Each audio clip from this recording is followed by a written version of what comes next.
भारतीय दहशतगर्दी, भारतीय झूठा प्रोपेगेंडा मीडिया पर और उनकी सारी बातें इस वक्त तक जारी हैं। इसके पर गुफ्तगू करने के लिए मैं पैनल में ज्वाइन किया है इस वक्त डॉक्टर हामिद अल मशरकी साहब, सीनियर एनालिस्ट हैं, इंटरनेशनल रिलेशंस के एक्सपर्ट हैं। Doctor Hamid, thank you for your precious time.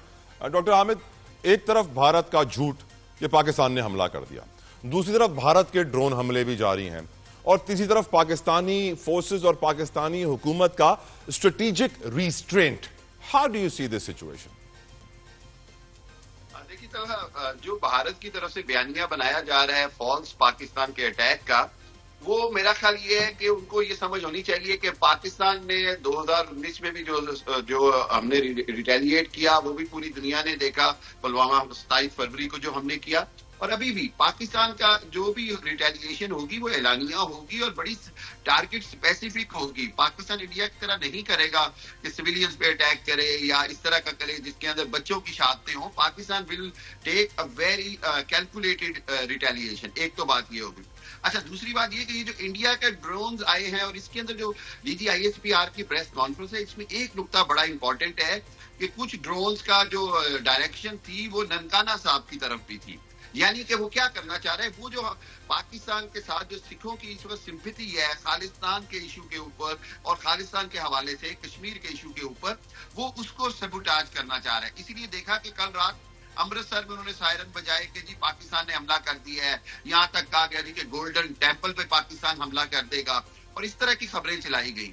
सो 2-3 जो नैरेटिव इंडिया बनाना चाह रहा है, मेरा ख्याल ये है कि वो उसके अंदर खुद फंसता चला जाएगा, क्योंकि कोई भी नैरेटिव जो फॉल्स एलिगेशंस के ऊपर बेस करता है उसकी ज्यादा अरसा लाइफ नहीं होती है।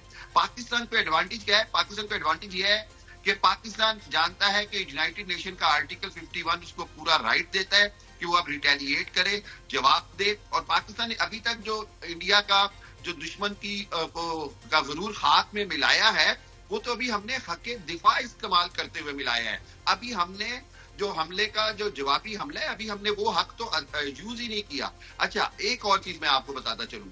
मेरा ख्याल है ये जो इंडिया में आपने देखा कि जी ईरानी फॉरेन मिनिस्टर गए हुए हैं, अब UAE के फॉरेन मिनिस्टर गए हैं गालिबन, ये जो मैसेज देना चाह रहे हैं कि जी शायद वो उनको बीच में मिला के तो पाकिस्तान को रिटेलिएशन के लिए रोकना चाह रहे हैं। तो मेरा नहीं ख्याल ना तो पाकिस्तान की आवाम, ना पाकिस्तान की फोर्सेस, ना ही पाकिस्तान का जो बुनियादी असास है वो किसी तरह भी इस चीज की मुतहम्मिल या इजाजत दे सकती है कि हम जवाब ना दें अपने सिविलियंस की शहादतों का। और एक और चीज जो तलहा बड़ी इंपॉर्टेंट है वो है टाइमिंग। देखिए, ये बार बार कहा जाता है ना जी कि फौरी रिटेलिएशन, तो पाकिस्तान ने बड़ा वाज़ेह कह दिया कि हम अपनी वक्त और अपनी जगह का तयन अपनी स्ट्रेटेजिक इंटरेस्ट के हवाले से करेंगे। और again it's a clear message. और वो जो मैं बार बार दूसरे चैनल्स पे कहता हूँ कि वो जो मोदी की नींदें उड़ी हुई हैं, जो मोदी की बेचैनी है, मैं उसको भी इंजॉय कर रहा हूँ। यानी पूरा इंडियन मीडिया इस खौफ से बैठा हुआ है कि अभी ये अटैक हुआ, अभी ये अटैक हुआ, अभी ये अटैक हुआ। तो मेरा ख्याल ये है कि Pakistan has an upper hand. Doctor Hamid, nuclear चल सकता है? It is too early. मैं आपको दो बातें बताऊं। न्यूक्लियर चलने से पहले पाकिस्तान के पास कन्वेंशन कैपेबिलिटी बहुत है to retaliate, to show their upper hand which we have shown। हमने कश्मीर के अंदर चले गए, हमने सियालकोट के अंदर इनको पीछे घसीट दिया, हमने कसूर के बॉर्डर तक के ऊपर इनको बड़ी मार मारी है। अभी वो हमारी लोकल रेंजर्स थी। देखिए, न्यूक्लियर जो चलने का सवाल है ना, ये हमारा सवाल दुनिया से होना चाहिए कि क्या दुनिया चाहती है कि पाकिस्तान न्यूक्लियर चलाए। तो दुनिया नहीं चाहती तो फिर उस मुंह जोर हाथी को रोके, इंडिया की शक्ल में जो मुंह जोर घोड़ा है, जो मोदी का पागलपन है, उसको रोकना जरूरी है कि भाई तुम अगर चाहते हो कि मैं अमन से रहूं तो मुझे अमन से रहने दो। क्योंकि मैं पाकिस्तान के रिसोर्सेज के अंदर अगर मेरे पास कुछ नहीं बचा तो मेरे पास एटम बम विंडो पे शेल्फ में रखने के लिए नहीं है। I will use every possible source. So it is all depends on India how world stops them. Naeem Qureshi साहब, can this turn into a nuclear war? ये बिल्कुल दुरुस्त फरमाया मुशर्रफी साहब ने कि बात ये कि it is too early to say such a thing. बड़ा मुश्किल है ये कहना, लेकिन ये बात सही है कि दुनिया को इस बात को देखना पड़ेगा। तला जतोई साहब, एक खास बात मैं करना चाहता हूँ जो आपने जिसका जिक्र किया था, वो ये आपने कहा कि भाई ये चाहते हैं कि पाकिस्तान को न्यूट्रलाइज किया जाए क्योंकि ये ईरान की तरफ भी जाना चाहते हैं। Correct. अगर आप बैनुल-अक़वामी सतह पे देखें और बैनुल-अक़वामी मामलात के हवाले से अगर देखें तो देखिए हमारा जो है रिटालिएट करना, हमारा जवाब देना जो है ना वो बहुत जरूरी बनता है। गजा के लोगों की हम फिजिकल कोई मदद तो नहीं कर सके, यकीनन हम एज अ कंट्री हम कर भी नहीं सकते थे, वहां जा भी नहीं सकते थे, लेकिन गजा के लोगों को पाकिस्तानियों से बहुत मोहब्बत है, पाकिस्तानियों पे बड़ा मान है और इस वक्त पाकिस्तान के जो अस्करी इदारे उनको इस पहलू पर भी देखना पड़ेगा कि हमारा जवाब कितना जरूरी है और जो अज़ाइम इजराइल के हैं, जो अज़ाइम हिंदुस्तान के हैं ईरान की तरफ, उसके लिए भी, उसको प्रोटेक्ट करने के लिए भी, ईरान को भी सहारा देने के लिए, ईरान से हमारा कोई इख्तलाफ भी हो सकता है लेकिन वो हमारा बिरादर इस्लामी मुल्क है, उसको प्रोटेक्शन देने के लिए भी इस वक्त this is high time to retaliate. देखिए पाकिस्तान की एयरफोर्स को बड़ी सुपीरियोरिटी हासिल है इंडिया के ऊपर और जिस चीज में हमें सुपीरियोरिटी है उसी चीज से हमें इनको जवाब देना चाहिए। हमारा जवाब दिया जाना बहुत जरूरी है और इंडिया जो है मुआशी तौर पे जो अपने आप को बहुत सुपीरियर समझता है उसको उसके कद में लाने के लिए, उसकी हाइट में लाने के लिए भी ये बहुत जरूरी है कि हम उसका जवाब दें। न्यूक्लियर वॉर की तरफ हम ना भी जाएं तो भी हमने हमारा जो लाइन ऑफ कंट्रोल है उस पे भी हमने इनको बहुत जबरदस्त जवाब दिया है। कन्वेंशनल वॉर में भी हमें सुपीरियोरिटी है, हम इनको तिगनी का नाच नचा सकते हैं। न्यूक्लियर तो बहुत बात की बात है, उससे पहले मुझे अपनी अफवाज पे बड़ा इत्मीनान है। हमारी एयरफोर्स जो है वो बहुत कुछ कर सकती है, हमारी आर्मी बहुत कुछ कर सकती है, तो इस एतबार से हमें बहुत जरूरी है कि हम जवाब दें और हिंदुस्तान को ऐसा सबक सिखाएं कि ये इनकी साजिशें जो है, ये इनका तरीक़ाकार जो है ये खत्म हो जाए। और इसमें कोई शक नहीं है कि इस वक्त इंडियंस में बहुत खौफ पाया जाता है, नरेंद्र मोदी भी खौफजदा है, वो सारे लोग हमारे जवाब के मुंतजिर हैं, हमारे जवाब से खौफजदा है।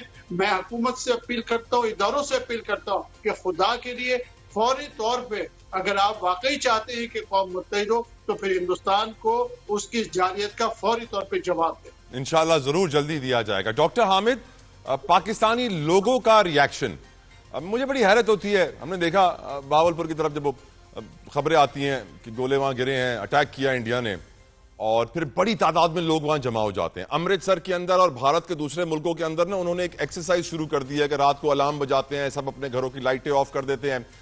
पाकिस्तानी लोगों के रिएक्शन के ऊपर डॉक्टर हामिद, योर व्यूज? बात यह है कि ये वो जज्बा ईमानी का फर्क है, यही वो फर्क है जिसकी वजह से मैं समझता हूँ कि इंडिया हमेशा हमसे इतना बड़ा हो के भी उसके अंदर दिलों में खौफ है, वो दहलते हैं।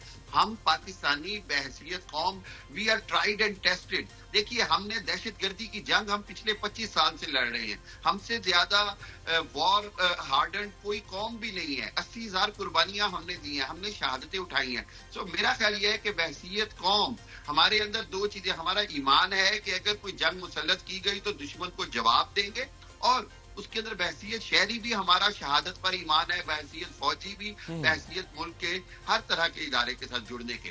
तो मेरा ख्याल ये है कि जो कौम के अंदर जो यूनिटी आती है या यूनिटी आपने देखी है, इसकी सबसे बड़ी वजह यह है कि हमें चैलेंज करने वाला दुश्मन जो है वो एक बदतरीन दुश्मन है और ऐसा दुश्मन है जिसके मुकाबले के ऊपर कौम जो है वो मुत्तहिद है। तो इसलिए मेरा पाकिस्तान के अंदर आप देखें कि हम लाहौर के अंदर हो, कराची के अंदर हो, जैसे आपने कहा बावलपुर के अंदर हो, सब जगह पे कौम के लिए ये है कि जी हम दुश्मन की हर तरह के चैलेंज को उसके मुंह तोड़ जवाब से उसको टैकल करेंगे। और मेरा ख्याल है कि ये एक बड़ा लाउड एंड क्लियर मैसेज है, और ये वो मैसेज है जो इंडिया की अवाम और मीडिया और गवर्नमेंट और अफवाज को हजम नहीं हो रहा, क्योंकि वो डरपोक कौम है। वो लोग हैं जो ट्रिलिंग और जनाब हमने बंकर्स में चले जाना है। वो तो मतलब आप देखें ना कि अभी लाइन ऑफ कंट्रोल पे कभी ऐसे होता है कि आप एक तरफ से अटैक कर रहे हो और दूसरी तरफ से आप सफेद झंडे लहरा रहे हो कि यार हम पे बमबारी ना करो।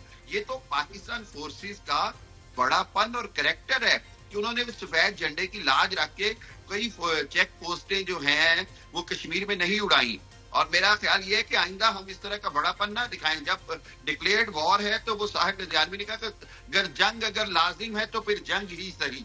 अगर आपने हम पे जंग थोप ही दी है तो फिर हम उसी अंदाज से लड़ेंगे। मेरा ख्याल ये है कि इसको क्लैरिटी के साथ अफवाज को मैसेज भी जाएगा, और मेरा ख्याल ये कि nation is behind and with forces anyway.